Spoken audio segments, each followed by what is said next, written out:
La gente, espero bien. Saludo al profesor Carlos Diego y a mi cargo tendrán el desarrollo del contenido programático denominado diseño estadístico. Y para ello es importante mencionar que este contenido fue por primera vez desarrollado en el año 2012, incluido dentro de lo que tiene que ver con psicometría aplicada uno por primera vez en el cuarto curso laboral cuando fui denominado encargado de cátedra. Eh, el, el contenido de diseño estadístico que se emplea dentro de la investigación con enfoque cuantitativo fue incluido debido a la necesidad de manejar estadísticos, tanto exploratorios, descriptivos e inferenciales aplicado a lo que es la investigación instrumental. Si bien es cierto, la investigación instrumental es solo uno de los campos de aplicación, también es importante mencionar que el diseño estadístico se aplica también en investigaciones cuasi experimentales, experimentales, post facto, analíticas comparativas, investigaciones analíticas correlacionales, eh, y también descriptivas e inclusive exploratorias toda vez que se mantenga el enfoque cuantitativo. A ver un poco, es importante todo esto y es relevante comprender su, su necesidad de desarrollar dentro de lo que tiene que ver con la carrera de psicología para poder realizar todo tipo de investigaciones donde se necesite emplear la estadística aplicada y el análisis en sí de la conducta. Seguidamente, y antes de mostrar esto que también consideramos de relevancia, considero pertinente mencionar que en el año 2013 fue desarrollado el contenido de diseño estadístico en el área clínica, en el cuarto curso, segunda sección, en psicometría aplicada 1, cuando fui nombrado profesor escalafonado y había ganado el concurso en el fin del año 2012.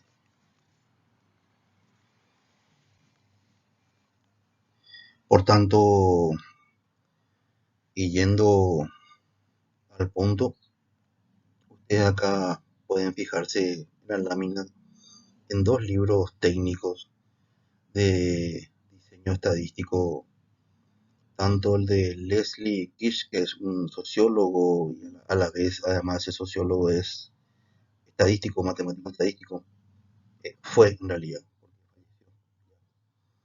en el año 2010 falleció.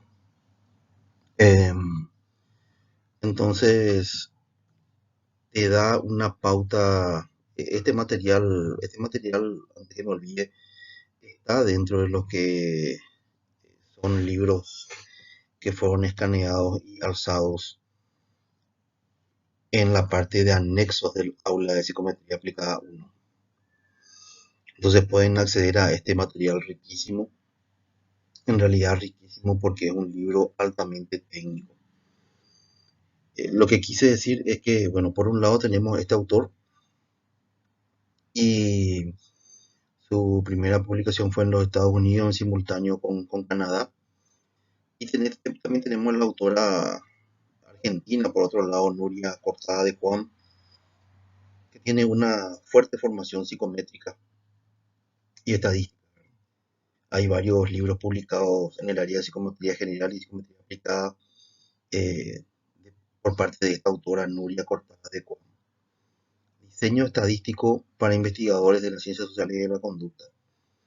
Ahí tienen justamente abajo me tomé el trabajo de la referencia bibliográfica y el libro en sí no conseguí la copia escaneada, aún todavía no lo hice, pero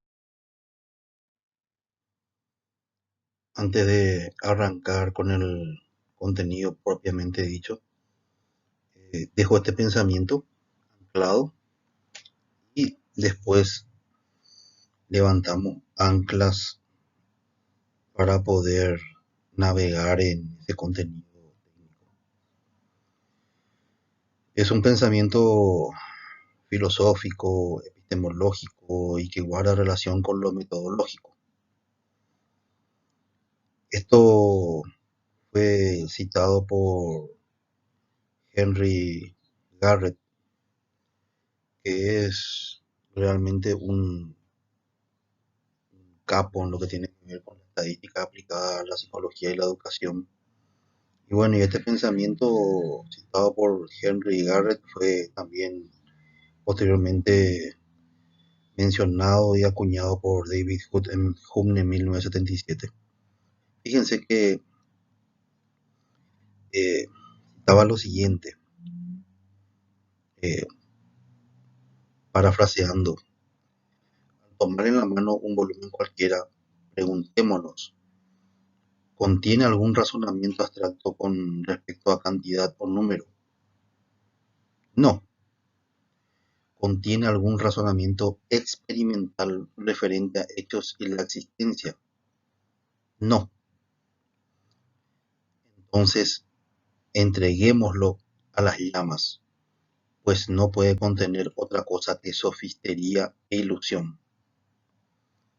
Bueno, es un pensamiento bastante eh, positivista, ¿verdad? Obviamente un poco extremista, ¿verdad? Pero es en sí la esencia del cual antes de levantar anclas tenemos que entender para poder posteriormente hacer inferencias con los resultados y así tener esa línea de pensamiento psicométrico desarrollado. Arrancamos entonces con el contenido programático de diseño estadístico.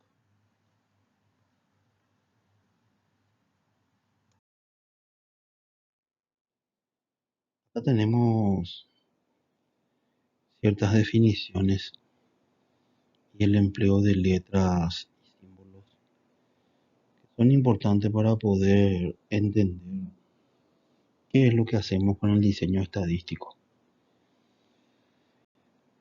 Y fíjense qué interesante, porque dice, en la ciencia buscamos hacer generalizaciones sobre todos los humanos. Y entonces las características que intentamos nosotros sacar, evaluar, medir, saber de las poblaciones se llaman parámetros. Ojo que esto es en las poblaciones. Y las características de la muestra se llaman estadísticos o también denominados estadígrafos. De ahí la palabra paramétrico y los estadísticos empleados para poder obtener un parámetro. Ahora quiero que a través de esa explicación vaya comprendiendo la palabra paramétrico o no paramétrico. Bueno, estadístico, perfecto. La distinción entre población y muestra es el título. Por eso ese primer párrafo explicado. Entonces, ¿qué es un parámetro? Un parámetro es una medida que se averigua con base en todas las observaciones posibles de una población, mientras que un estadígrafo, o también denominado un estadístico, es un valor calculado solamente a partir de una muestra. solamente a partir de una muestra, para que podamos seguir entendiendo. Fíjense lo que se plantea ahí. Distinción entre parámetro y estadístico. Para esto se utilizan letras griegas y también símbolos para los parámetros. Y comenzamos ahí, fíjense esa U minúscula y en cursiva, que representa a la media de la población. Por tanto, representa a la media de un Diseño estadístico en investigación con enfoque cuantitativo. ¿Qué quiero hacer? ¿Qué es lo que quiero hacer? Quiero hacer una comparación de dos grupos, más de dos grupos. Quiero hacer un estudio analítico comparativo, quiero hacer un estudio analítico correlacional, quiero correlacionar dos variables, entonces empleo un tipo de procedimiento estadístico. Quiero hacer correlaciones con más de dos variables, 3, 4, 5, 6, entonces empleo estadísticos de correlación multivariante. Hago un análisis multivariante. No solamente estadísticos de correlación bivariada, que viene a ser las correlaciones donde solamente se utilizan dos variables, de ahí lo de bivariada. Quiero comparar dos grupos, entonces debo emplear ciertos estadísticos. Y quiero comparar más de dos grupos, entonces deseo hacer comparaciones de 3, 4, 5, 6 grupos. Debo emplear otros estadísticos. En la comparación de dos grupos quiero comparar para ver si hay diferencias entre hombres y mujeres. Eh, por ejemplo, lo que tiene que ver con la satisfacción familiar. Y bueno, empleo una prueba de Student, que es una prueba paramétrica. Porque de hecho que lo que el tiempo da para desarrollar en psicometría aplicada del cuarto curso solamente da para analizar las pruebas paramétricas. Entonces los ejemplos que voy a dar eh, tienen que ver con los estadísticos que vamos a emplear académicamente.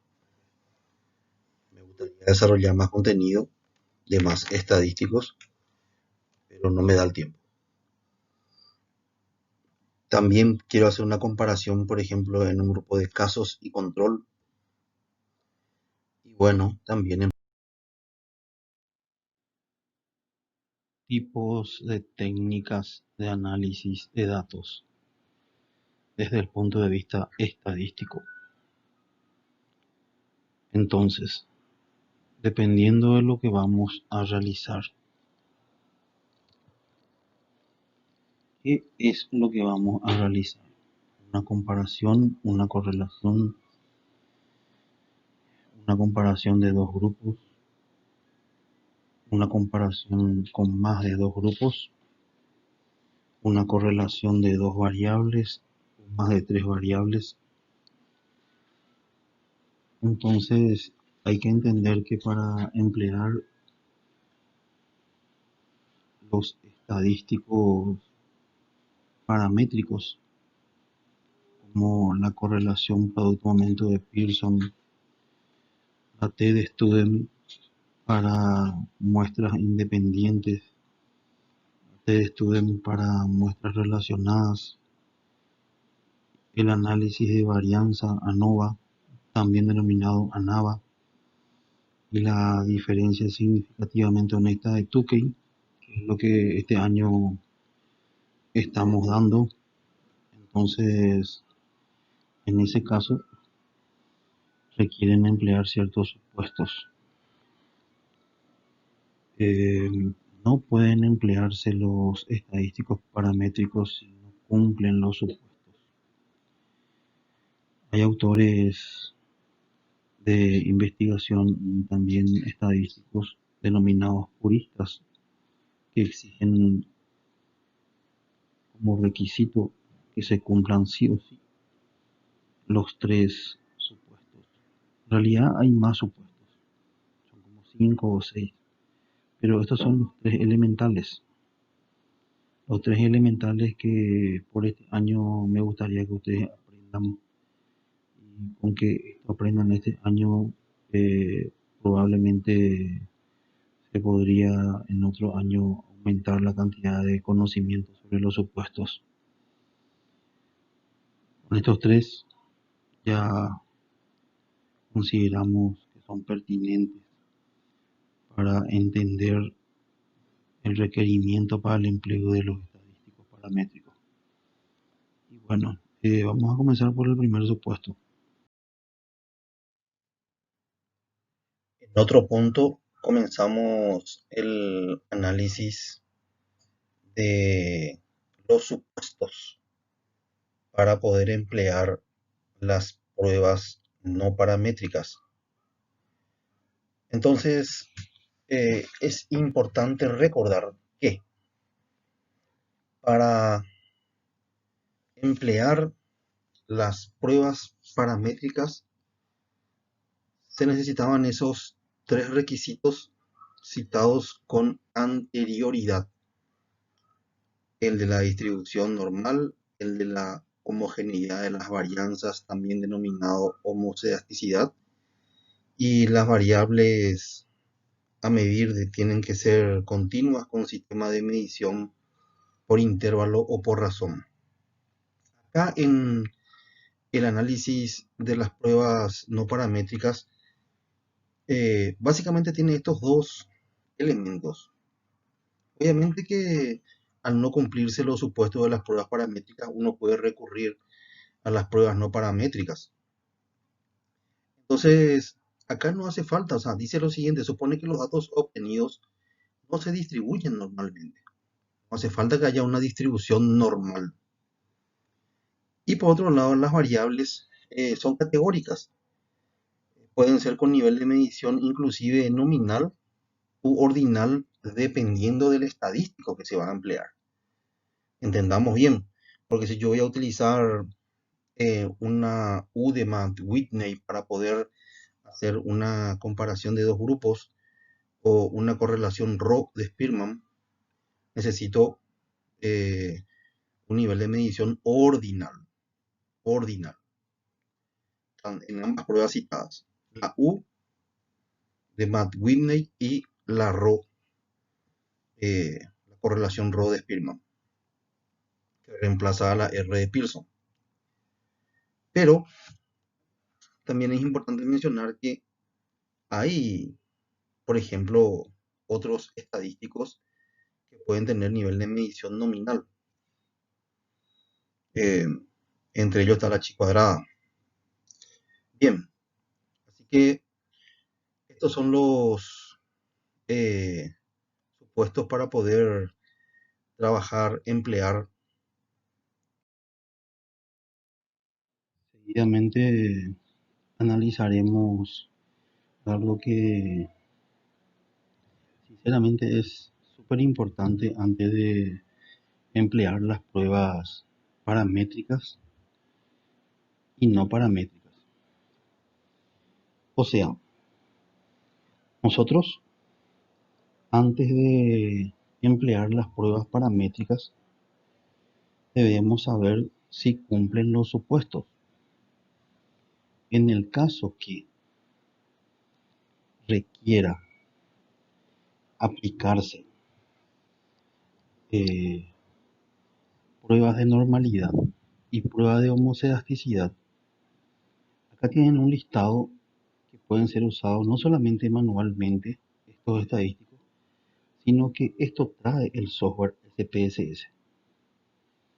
Eh, Obviamente es mucho más complejo ver si la distribución es normal a ojo. Y también es mucho más complejo ver si la distribución de los puntajes de los dos grupos, eh, esa dispersión, esos desvíos elevados al cuadrado, homogeneidad de las varianzas, si ambos grupos tienen dispersión similar, en el caso que estemos comparando grupos, y en el caso de que sea una correlación, si la variable x, los puntajes en la variable x y los puntajes en la variable y tienen igual dispersión, similar dispersión, o entre la variable x e y hay dispersiones diferentes. eh, Porque la variable x podría tener, si es el caso de una correlación, un tipo de dispersión y la variable y otro tipo de dispersión. Lo mismo que si estamos haciendo un estudio comparativo. En el caso de que estemos haciendo un estudio comparativo, el grupo de casos puede tener una dispersión y el grupo de control otro. O si hacemos un estudio experimental, el grupo experimental un tipo de dispersión y el grupo control otro. Entonces, esas cuestiones para analizar, lo mismo que para un estudio ex post facto. En un estudio ex post facto podemos tener. Comenzamos a analizar lo que sería una distribución normal. Obviamente, uno de los supuestos para poder emplear en una prueba paramétrica. O sea que en castellano quiero utilizar la R de Pearson, correlación producto-aumento de Pearson, de Student, ANOVA, eh, tiene que haber una distribución normal, no solamente en un grupo, eh, sino en los dos grupos. Y eso es importante mencionar, por eso es que me tomé el trabajo ahí en la lámina de mostrar de que hay dos grupos. De hecho que puede haber tres grupos, por ejemplo en ANOVA, cuatro grupos comparados, cinco con ANOVA. Pero acá me tomé el trabajo de poner solamente dos tablas y mostrarle de que en una tabla hay una distribución normal que pertenece a un grupo. Por eso de ese lado puse grupo de casos, grupo experimental en una tabla. Y también variable X, porque también puede tomarse estas dos tablas como variable X por un lado y variable Y por otro lado. En tanto que en la tabla de la derecha puse los valores del 1 al 10 como en la tabla de la izquierda, pero puse un signo de interrogación.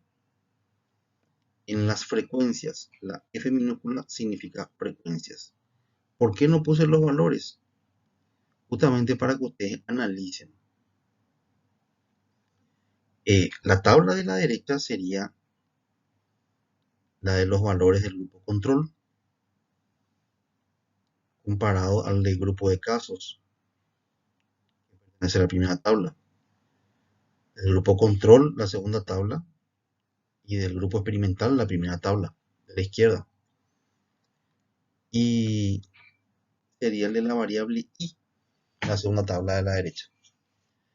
Entonces, la segunda tabla de la derecha serían los valores de la variable y. Si es que fuera un estudio correlacional.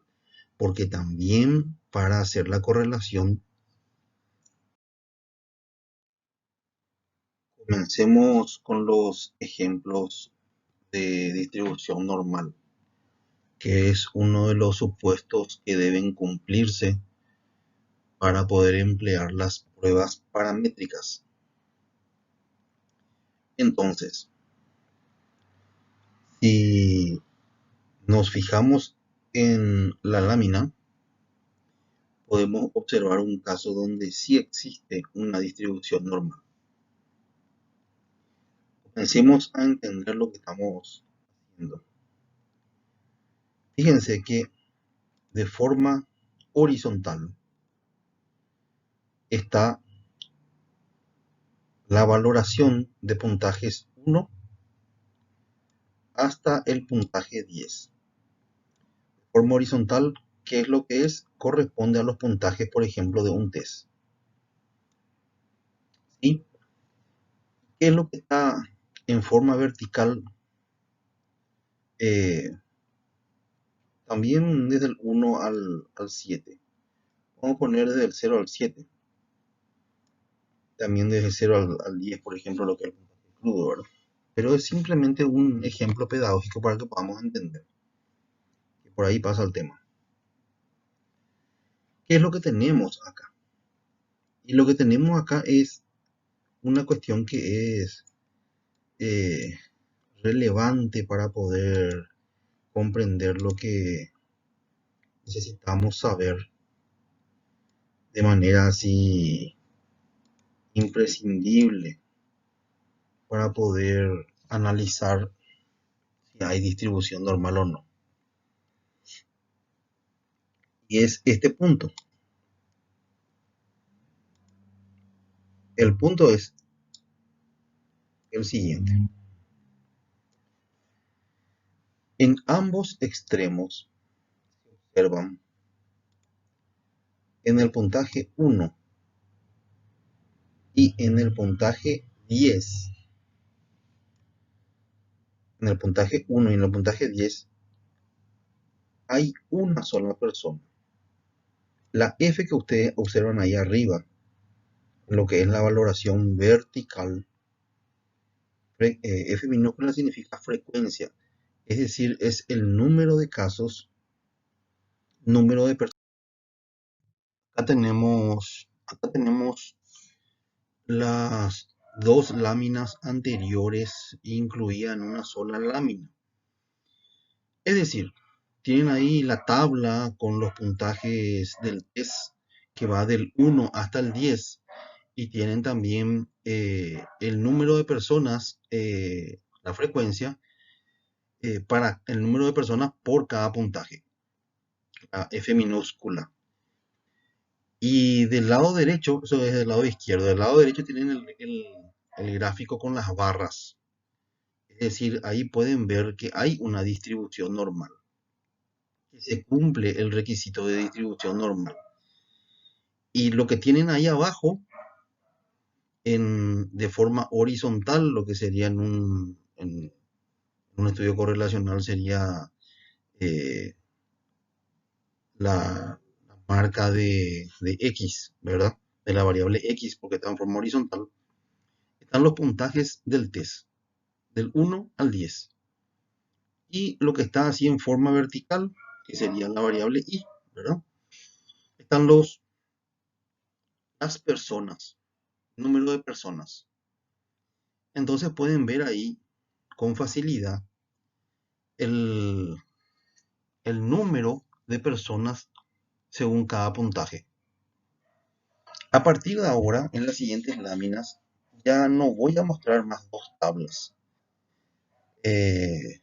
con su distribución y compañía como puse en un comienzo para que puedan darse cuenta de que habría que analizar dos tablas cuando comparamos dos grupos, tres tablas cuando comparamos tres grupos. Obviamente con el gráfico de la distribución, como está acá en esta lámina. Serían tres gráficos si fuera una comparación de tres grupos, dos gráficos si fuera una comparación de dos grupos, también dos gráficos si fuera un estudio correlacional, los valores que hay de distribución más que dispersión, eh, los valores que hay de distribución para las variables X e Y. Y como cité anteriormente, no es lo mismo la distribución que la dispersión. La distribución es esto que ustedes observan ahí, el número de personas. Acá o a partir de acá comenzaremos a analizar ya solamente la tabla de frecuencia con un solo grupo. Es obvio que cuando comparamos dos grupos se tendrían que analizar dos tablas de frecuencia. Me refiero a la distribución de las personas según su puntaje. La F minúscula significa frecuencia y representa el número de personas. Y según cada puntaje es lo que tienen ahí en la columna de la izquierda, que son los puntajes del test. Obviamente que si son tres grupos los que se están comparando, por ejemplo con ANOVA, con análisis de varianza, obviamente tendríamos que analizar tres tablas como estas. Como les dije anteriormente, para que no lo hagamos a ojímetro, ojo, para eso están los estadísticos que analizan si tienen una distribución normal o no. Los puntajes que vamos a analizar y si cumplen entonces el supuesto de distribución normal cada grupo, si es una comparación, y cada variable si es una correlación. Y esos estadísticos son Shapiro-Wilk y Kolmogorov-Smirnov. Son dos estadísticos que se encargan de analizar la distribución de los puntajes. Acá tenemos una distribución, si se dan cuenta, asimétrica. Incluye la palabra asimétrica. O sea que no es una distribución simétrica. Simetría, donde hay simetría hay orden. Hay una distribución normal. Acá no hay una distribución normal. Ya desde el título que lo menciona, distribución asimétrica. Y acá el, tenemos la distribución asimétrica de la tabla que habíamos citado recién anteriormente, pero ya conformando un gráfico, conformando así ya algo parecido a un histograma. Y esto es un gráfico de barras. Por tanto, acá es donde se plasma la distribución asimétrica citada anteriormente. Y vuelvo a repetir, ¿verdad? Obviamente en vez de que estemos así a ojímetro viendo si hay una distribución simétrica o asimétrica, normal o anormal, tenemos el estadístico Shapiro y Will para ver si hay una distribución normal con un tamaño muestral igual o menor que 50 participantes. Y el estadístico Kolmogorov-Smirnov cuando el tamaño de la muestra es mayor que 50 participantes del estudio. Entonces, vemos acá lo siguiente. Vemos, por ejemplo, que acá hay un sesgo positivo. ¿Por qué le llamamos un sesgo positivo? Porque, si se dan cuenta, hay pocas personas con puntaje a la derecha. A la derecha se considera positivo en matemática. ¿Se recuerdan? Entonces, si vemos el gráfico, se van a dar cuenta que pocas personas hay acá. Voy a poner así un signo de interrogación para que se den cuenta. Pocas personas con puntaje alto. Vemos, por ejemplo, que hay con puntaje 10, hay solamente una persona.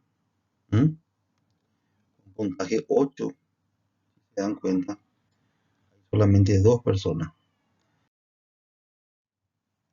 Como les decía, acá tenemos caso de distribución asimétrica. También acá hay una distribución asimétrica, o sea, no hay simetría, no hay distribución normal. Eh, Simetría es orden. Entonces, como no hay una distribución normal, no discrimina bien, es asimétrica y más específicamente es una distribución asimétrica sesgado negativamente. ¿Qué vemos nosotros acá? Vemos muchas personas, 6 personas, puntaje 10 en la tabla de frecuencia. 5 personas con puntaje 9. Fíjense, vemos 4 personas con puntaje 8. Y ahora podrán observar que con puntaje 1, por ejemplo, hay una sola persona. Con puntaje 2 hay una sola persona. ¿Mm? Hay 2 personas con puntaje 3. O sea, tenemos pocas personas, fíjense, con puntaje bajo. Y tenemos muchas personas, 6, 5, 4 personas, con puntaje 10, con puntaje 10, 9, 8, por ejemplo. Fíjense, tenemos muchas personas con puntaje alto. Por tanto, si yo hago un gráfico, un gráfico de barra, lo más seguro es que mi gráfico de barra va a ser así. Largo, así, ahora va a ir subiendo, va a ir subiendo, va a ir subiendo. Y va a ser así. Porque va a tener muchas personas con puntaje alto y pocas personas con puntaje bajo. Y si fuera una distribución normal sería así. Ahí y después iría bajando. Iría bajando así. ¿Sí? Es una distribución normal. Pero veamos en sí, en el gráfico, en el gráfico de barra. Terminando la explicación de uno de los supuestos para las pruebas paramétricas. Recordemos que es que los puntajes tienen que distribuirse en forma simétrica o normal, ¿verdad? Tenemos una distribución asimétrica, denominado también sesgado negativamente. ¿Y qué observamos? Observamos que con puntaje 10, por ejemplo, ¿sí? ¿Cuántas personas hay? Vamos por la línea, hay 6 personas. Con puntaje 9 hay, por ejemplo, 5 personas. ¿Sí? Fíjense, ¿qué hace la campana? Fíjense que no tiene forma normal. Tiene una forma así, que la parte alta del cerro o de la montaña se da hacia la derecha y baja abruptamente. Va creciendo hacia la derecha. ¿Por qué se le llama sesgo negativo? Y se le llama sesgo negativo porque no discrimina bien los puntajes que están hacia la izquierda. No olviden que dijimos que los puntajes hacia la izquierda en estadística, ¿sí? Serían los puntajes menores, ¿cierto? Los puntajes hacia la derecha serían los puntajes mayores. Entonces, por eso tenemos acá un sesgo negativo. No discrimina bien los puntajes que están hacia abajo. Entonces, hay pocas personas, voy a tener la persona, el puntaje. Dos personas con qué? Con puntaje 3. ¿Vieron? Dos personas de vuelta. Vamos a hacer en otro color para que no se note tanto. Dos personas de vuelta con puntaje 4. Entrando de vuelta en lo que tiene que ver con las medidas de dispersión, tenemos acá las dos más clásicamente utilizadas, que son el desvío estándar y la varianza. El desvío estándar vendría a ser esta S que está acá. La S representa estadísticamente al desvío estándar. También pueden encontrar con la denominación de S, desvío estándar, ¿sí? Y esta S elevado al cuadrado es la varianza, también conocido como variancia, ¿sí? Y también pueden encontrar con la denominación de S elevado al cuadrado, que es el desvío elevado al cuadrado, la varianza. Bien, perfecto. ¿Qué es lo que observamos nosotros acá? Y lo que observamos nosotros acá es dos tipos, tenemos dos grupos. Hay un grupo que ustedes pueden observar que tiene una distribución más normal. Voy a poner un número 1 ahí a ese gráfico, ¿verdad? Medio feo mi 1, pero no importa. ¿Sí? Vamos a borrar porque hay más. Número 1, ¿verdad?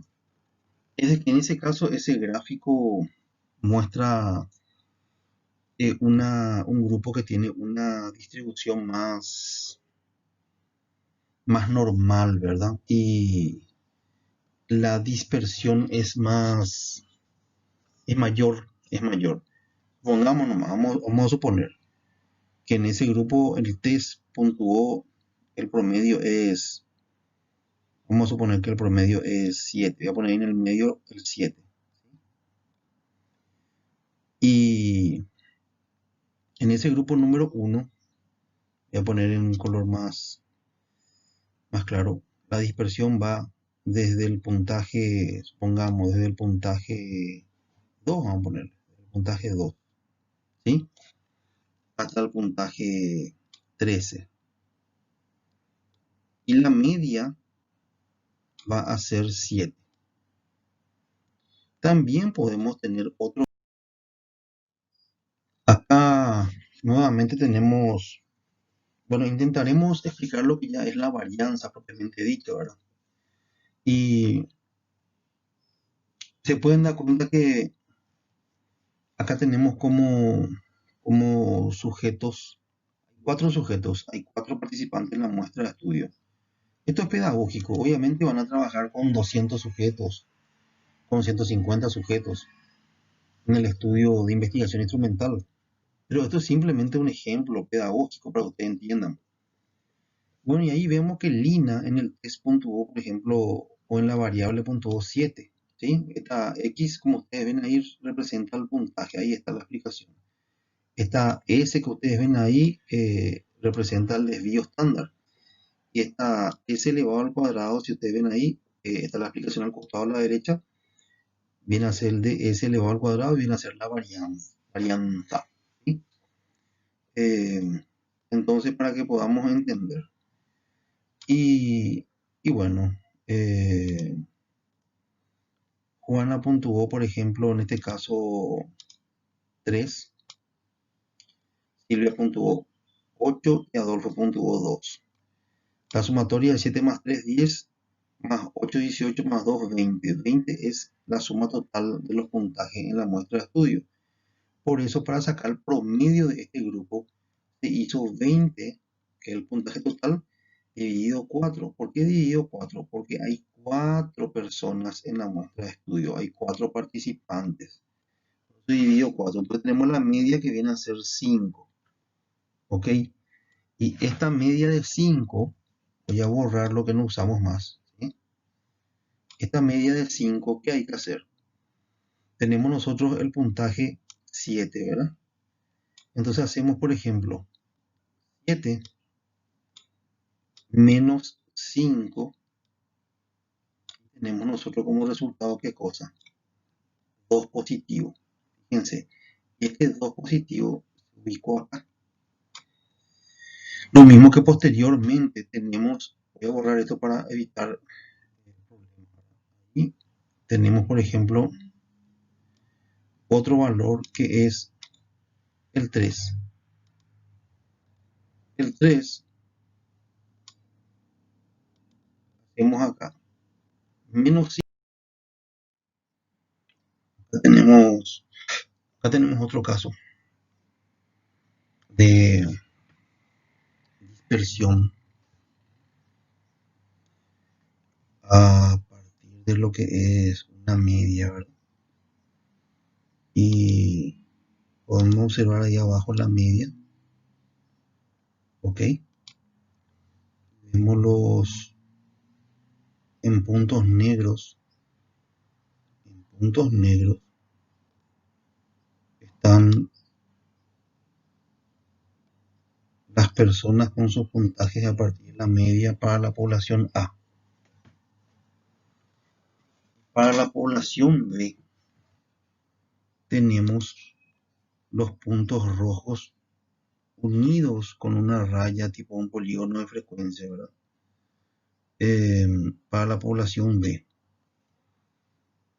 Y van a observar así, acá lo único que hay es la unión entre estos puntos por medio de rayas, ¿verdad? Pero le hace que entiendan que hay dos poblaciones, una población A con su dispersión y una población B con su dispersión.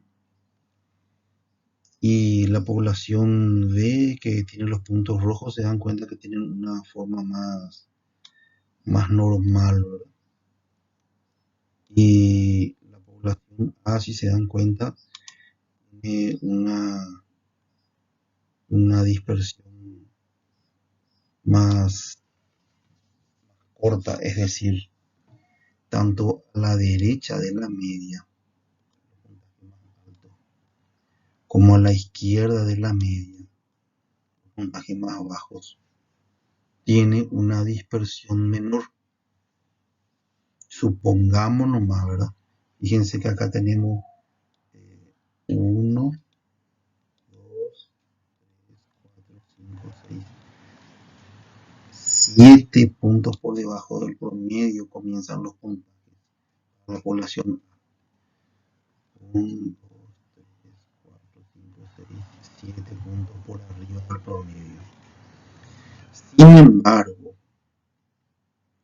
para la población B, los puntajes comienzan 1, 2, 3, 4, 5, 6, 7, 8, 9, 10, 11 puntos. Seguidamente acá tenemos otro caso donde obviamente eh, esto es más abrupto, más esclarecedor. Acá, a diferencia de los casos anteriores, por ejemplo, podemos ver que la dispersión es drásticamente diferente entre esa población 1 y la población 2. Siempre seguidamente con el ejemplo podemos suponer que podemos tener, por ejemplo, una media, poner la rayita acá arriba de la media, ¿verdad? Y podemos suponer que la media es, a ver un poco, ¿cuánto puede ser la media? Pongamos que la media es 7, ¿sí? Entonces, en esta población 1 vemos puntajes, por ejemplo, desde, a ver, desde 2, ¿sí? Hasta, suponte, 9, ¿ok? Sin embargo, en la población,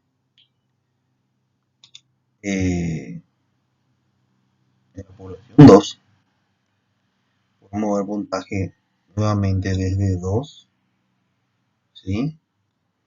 Hasta, supongamos, 18, acá, 18, ¿sí? 18. Entonces la media para ambos grupos puede perfectamente seguir siendo 7. Para ambos grupos. El promedio sigue siendo igual, pero la dispersión es diferente. La dispersión para el grupo 1, si ustedes ven, es menor, es más pequeña la dispersión. Y para el grupo 2, la dispersión es mayor. Un punto súper importante es entender que hay diferencia entre dispersión y distribución. No es lo mismo la dispersión que la distribución. Obviamente la dispersión tiene que ver a partir de una media, ¿sí? Cuánto se desvían los puntajes de esa media. Si trabajamos con desviación estándar, o también podemos trabajar con varianza. Entonces, una cosa es el punto que ustedes ven acá, que tienen que ver cada uno es una persona con su valor, ¿sí? Esta es una persona con su valor, esta es otra persona con su valor, esta que está acá es otra persona con su valor, ¿sí? Cada punto es una persona, es un ser humano. Entonces, la dispersión tiene que ver con la media y sus medidas de dispersión, como el desvío estándar, cuánto se desvía, ¿sí? De la media. Esta persona, cuánto se desvía de acá, de la media. Esta otra, cuánto se desvía de acá, de la media, que es esto que está acá en el medio, este palo negro acá, ¿sí? Entonces, eso para entender, ya que la media que tenemos acá, por ejemplo, es cuánto. La media es 8,49. Por eso está marcado la media, acá hay un palito que indica. Y lo que te está diciendo acá es la distancia de dispersión, 5,51 para arriba y 5,51 para abajo. Esos son la distancia de dispersión del desvío estándar. Vamos a decirle el desvío estándar, el desvío promedio, para que podamos entenderlo. Y por otro lado, por último, tenemos acá lo que es la distribución. Es decir, lo que ustedes observan acá, fíjense, los puntajes desde cero, con la media que está acá y las dispersiones un lado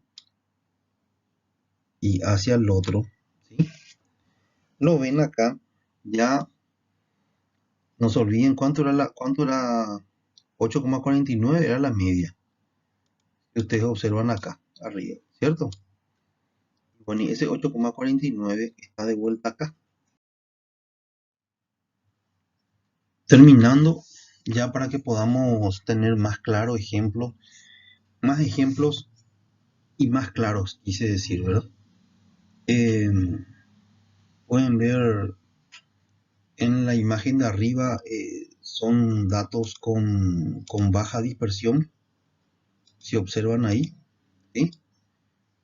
Que ya expliqué anteriormente por qué se daba esto. Hasta la media, el negro significa la media y la dispersión es baja, ¿verdad? ¿No? Es poca la dispersión. Sin embargo, acá en el otro gráfico a la derecha tenemos una alta dispersión. Está la media. Todo, supongamos nomás que acá todo este puntaje de persona. Acá hay más dispersión. Mayor la dispersión. Sin embargo, acá, por ejemplo, hay menor dispersión. Los puntajes están cerca del promedio, lo que te quiere decir, cuando hay baja dispersión. puntajes que están cerca de la media, en grupos más homogéneos, se parecen mucho, porque son puntajes similares, pero entonces es más homogéneo. Sin embargo, esto es más heterogéneo, son más diferentes las personas que conforman este grupo, porque su puntaje es más amplio, no son tan cercanos, no son tan iguales a la media. Cuando hay más dispersión, son más heterogéneos. Lo mismo pasa acá abajo. Acá abajo vemos, por ejemplo, los puntajes de cómo se distribuyen dos grupos diferentes, ¿verdad? Para que vayan viendo las diferentes imágenes y tratando de comprender diferentes planteamientos. Entonces, para cerrar, en la imagen de arriba, de la izquierda, vemos un grupo de datos con baja dispersión, donde los puntajes son más homogéneos. Obviamente las personas en ese constructo o en esa variable que se está midiendo son más similares, sin embargo son más diferentes, son más heterogéneos en el gráfico con datos con alta dispersión, el gráfico de la derecha. Eso para que vayamos comprendiendo cada vez mejor.